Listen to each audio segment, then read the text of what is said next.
Bi ye mardi 11 juillet 2023. Balmo ko be nouvelle be nouvelle duman baw be est-ce qu'il y a famu kapo ministre niveau là. Balmo ou kumeka janfa do labin kube population Mali population ani Mali autorité kube ou blanyorona koni ministre tara avec chogo jumena kamba ke chogo di Balmo ja femme asimi nunu ngono minti fere la femme shogel nunu ngono minti fere Balmo mena kabako révélation de fo awye no ga stromobe en ligne. J'ai besoin du maximum de partage. Jamali keleme ka fere ni dabali tike e mbalmo angana joro keleme mbe ankuna communauté internationale CEDEAO ministre makola balmo angana joro ministre tala mena détail chamandi awma sa gouvernement fanfela la ani nambora CEDEAO la dobe ka joro mbalmo akana joro ja plan fere do bu bolo shogele plan fere do kunfo ja o plan na fere o barana exécution ja o damnela pour que nega doni kuma kono balo mo be maximum de partage la bi abena dala na nga autorité nous labenendo ou bien nous labenente abena so nga autorité ni jamana marali fere na be u kono ou bien atu kono janunu tu kunfɛ boy jame ka ko miri video la unyaba bela aw akila tigɛ donc mɔgɔ be sisan est-ce ya famu et ay partage augmenter pour que nga de nouvelles duma na wala dusu be da sa je veux le maximum de partage ay partage ti aka ker chama bla ay ker de digi parce que mena le kuma mi fo jugu chama mena desa ka sno chama so mena chun akono Chaman dabali bena ban ame wakati mena. Donc je veux vraiment le maximum de partage ani ay kercha aka jem aka ocha kanga shérif ke fo chaque shérif tiami aidera kabako frati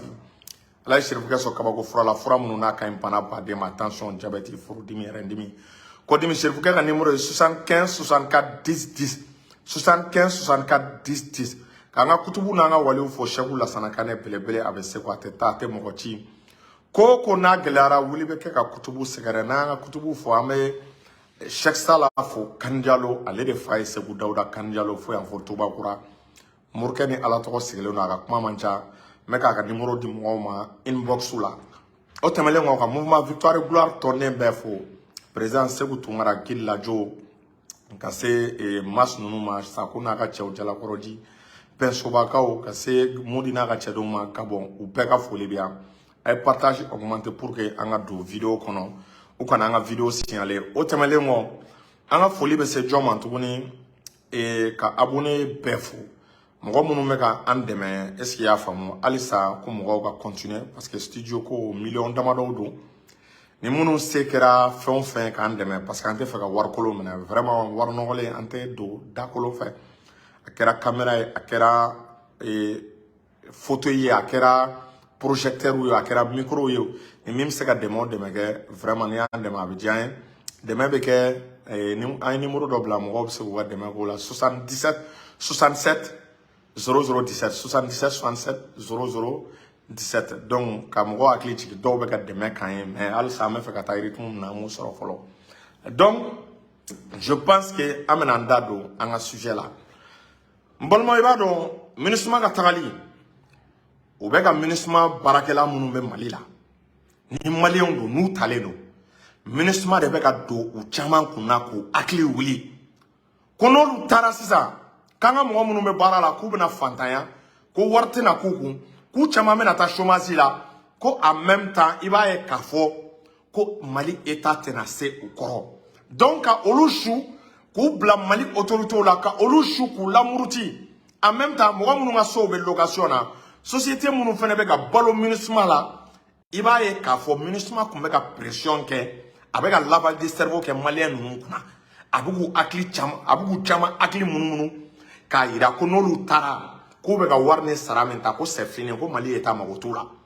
ou bien yoro do la iba soro be ka courant tie yoro do la iba soro be ka projet msen do financer o be ka yira olu tigila mogo la ko no lutara ko yu abandonner lende ko Mali état yinana uko jaja bolmo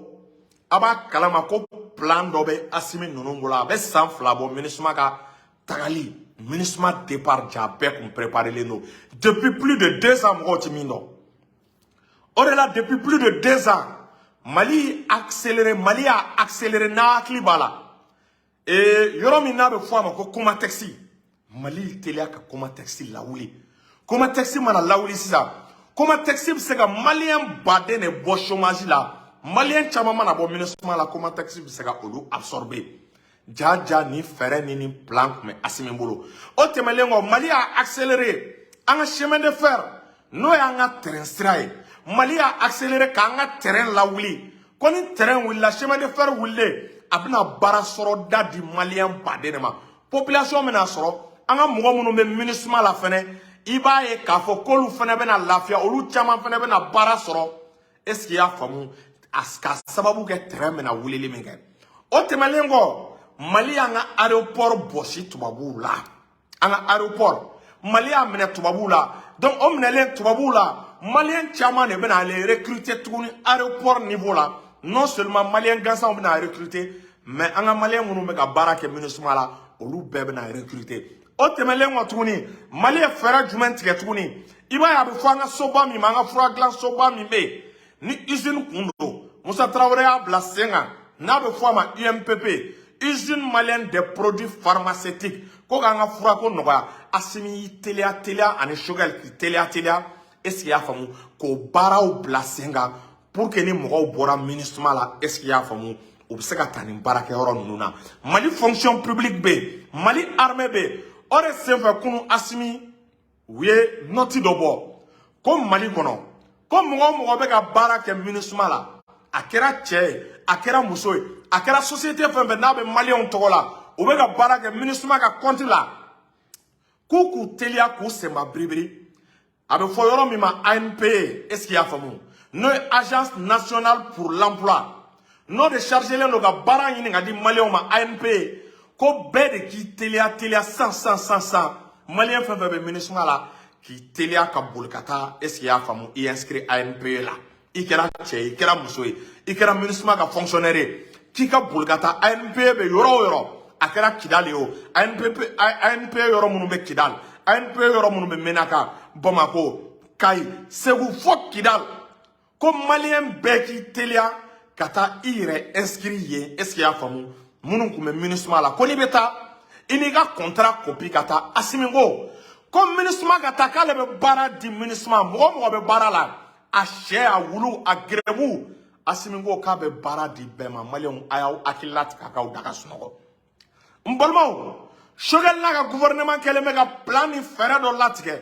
ka économie relancer ka nga dugujugoro nafolo ke anta nga dugujugoro nafolo jamana shite na nga dugujugoro nafolo bo ni malien yerete Mali bena plus de 60 à 70% sur nga dugujugoro nafolo la akunye koni ministre tara Mali kana senge Mali kana geleaye mogo munu be bara la ministre la ou ka lafia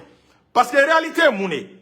ministre kumbe ka fere de ke abse ka to Mali la chogomna akuma fega malien munu be ministre la ka olu shuku bla ou ka fangala asimi nunu yo de femme o de la we départ accéléré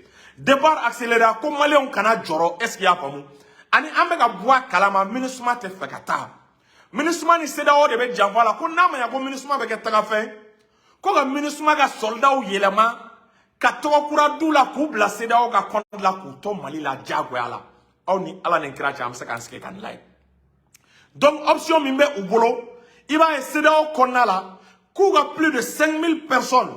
ko ga o bla sur place o 5000 personnes ko bena ke kele bolo belebele bade ko kele bolo munu ko munu mena terroriste u kele bolo munu ko munu mena fanga u jagwa ay ni lamega de ko fanga munu nu e coup d'état ke ko nu banen do ga election ke ku bena le fanga u de jagwa ku ka election ke A plus B ou be fait élection ga ke jona re donc ou ka objectif est élection ga ke soit ministre soldat ou ga toya élection ga ke soit ministre soldat ou ga yelema ga ke CEDEAO élection ga ke ou yana communauté internationale l'été fait chogoshi de là élection à quai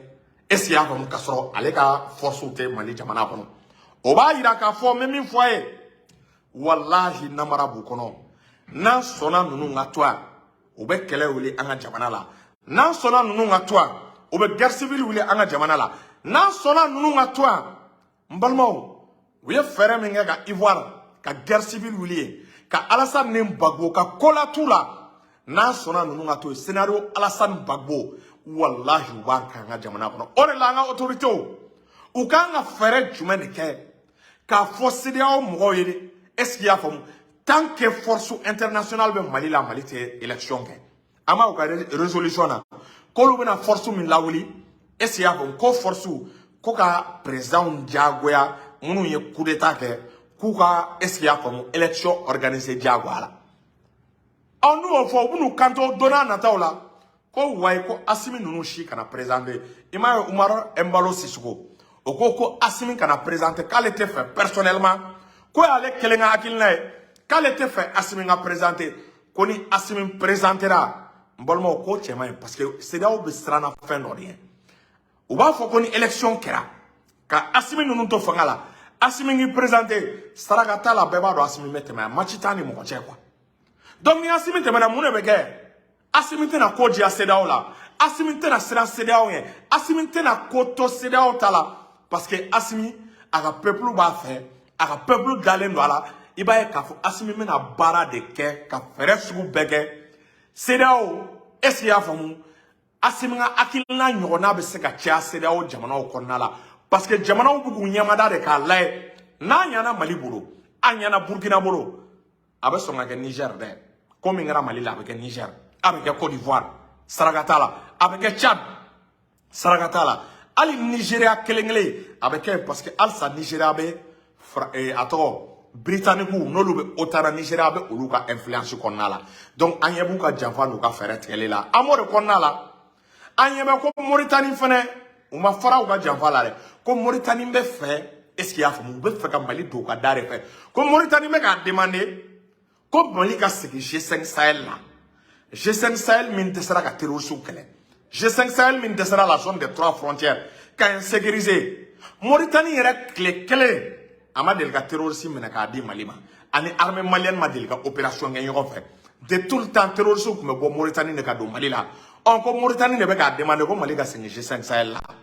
ni Mali sigi na G5 Sahel la ate Mauritanie na avec un Malien la Assimi il a responsabilité ta fuka dugukolo foi kana to anga sigi G5 Sahel la Mauritanie ne bora kosaina ka bolo di otama kale ni otanga je ka barake nyoko fe kale ni otanga je ka collaboration ko otanga na ale ka jamana ka ko ka deme ka terrorisme kele on benin jugu flabe malila we otane France de otan blana CEDEAO de otan blana o Mauritanie kele eni otame ka barake ebe ka demander ko G5 Sahel ni otanga barake ebe fait tugune ko Mali ka continuer ka do otana alors que otan dun o e Russie sinade otani Russie be yani dian wuli che yani lara che otani Russie be e Mauritanie e beni jo ko anga do ka nga senga do G5 Sahel la otuma mune do otuma Mauritanie be mune ko Mauritanie be janfa jumene ko donc peuple mauritanien et peuple malien ane anga président Assimi Goïta ame min fois Mali dale noila Assimi malien be bi ko shogal Mali dale noila malien be encore mais ni au segna ka do G5 Sahel la wallahi otamini kulonganga jamana la sarakatala ante ala de la wamado andalendo Assimi na chomna ay abora G5 Sahel la wamado yani dian wuli chate do G5 Sahel la sono otambe ka Mali encercler autant sigile mais obega Mali encercler don non ne qui ne dit pas son nom aw mena minusma ka contingent bebna bol kata Niger barkan mulla kata Niger ATM mulla kata Niger takuba mulla kata Niger si ça G5 Sahel Tchad bola, est-ce qu'il y a femme? Tchad bo ola, Mauritanie me ola, est-ce qu'il y a femme? Ani Niger, oluko kumi otame na collaborer. On douneni Russie be ka baraka Russie un partenaire stratégique. Russie, iba autant ne be ka Russie que l'Ukraine. On me ça chod mena ka do organisation de la organisation mi na contrôle. Nous kele me ka contrôle taka kalfa joma ou kele ndo ka contrôle taka kalfa otama. Ka contrôle ta kalfa CEDEAO ma CEDEAO ni autant bere pe kanin janfa labe ore la même min fo malien ye ali sa femme se kan kisi ma on va continuer k'an armée équipée on va continuer k'an armée labɛn on va continuer minanga sanga armée ni sanduru laba memena jagoya il faut que Assimi nga ke président Assimi nga ke candidat aka ke président ni Assimi temena amena sanduru minge ambe marfa drone ni marfa avion bombe missile angan labe parce que ni jamana ni ko biga horonya ta farafina c'est labe ne barabi bolo da utitoy wallahi utitoy parce que nyebe Assimi mestra minga Assimi fele be na ke adama Kadhafi de farafina bebe na bolo katiko Assimi ko donc tena so Kadhafi tale Kadhafi nyo flaka na tuguni parce que problème c'est là où jamana chama jorole be Assimi nga fangala muna c'est pas quoi Assimi ko ka guyo na nyana Assimi mbula be ku ka jamana de la ema e ko nyana Assimi mbula Burkina e Mali la dige Guinée e Mali la dige donc sirane ne be o be ka conseiller ne dignoma tant que Assimi est au pouvoir le Niger est menacé Bazoum daba yes nokotaye parce que saragata la doma honore do coup d'état be ga Bazoum na ala mame peuple willa Bazoum kama Bazoum be ga français abrité lim nga mandi Nigeria et amandi Niger population est-ce qu'il y a bon amandi Niger population donc il va y avoir à quel mega Niger population mara baga de kan à quel no ga Niger population mara sirane kan à quel no ga Niger population mara jatige de kan est-ce qu'il y a bon donc il va y avoir au bara bere ben les pas ame wakati mkonna la donc au là il faut tout faire CEDEAO G5 Sahel est-ce qu'il y a bon Union africaine il faut tout faire pour que les transitions ka ou la dégager kana élection organisée mais tissé wallahi ya fanga aya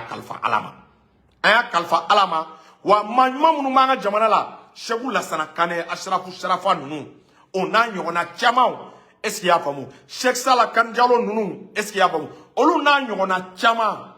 mbalmo andale maro bel duwa mina wallahi ma don ka ko malite bi malite dese malibe lombo lama mais malite se ka desa me wakati mina donc idée mi men si ça no de idée principale malien bega famu ame degré min konnala angam bane sisa am fenete élection ke anga yira anti élection ke chogoshila tanke CEDEAO ka saraso ka chedo manga jamana ka élection zéro mali problème de élection koy est-ce qu'il y a fam nous be fa communauté internationale anga élection ke u ka boanga jamana ko u ku dabo mali jamana ko la wala élection ke mais u be fa ka élection ne ke ku ka modo de jagoya sigi ame wakati mu konnala est-ce qu'il y a fam donc on est malien do be ka barake ko janfa labe on est malien do be ka barake ko plan labe mais ala tanya ubulo ala ba chi ubulo ni ala ne kira sona donc ni ne kumembolo rapidement ka da au kloka abalma ke ni au dingue amara sila juriste chercheur salam alaikum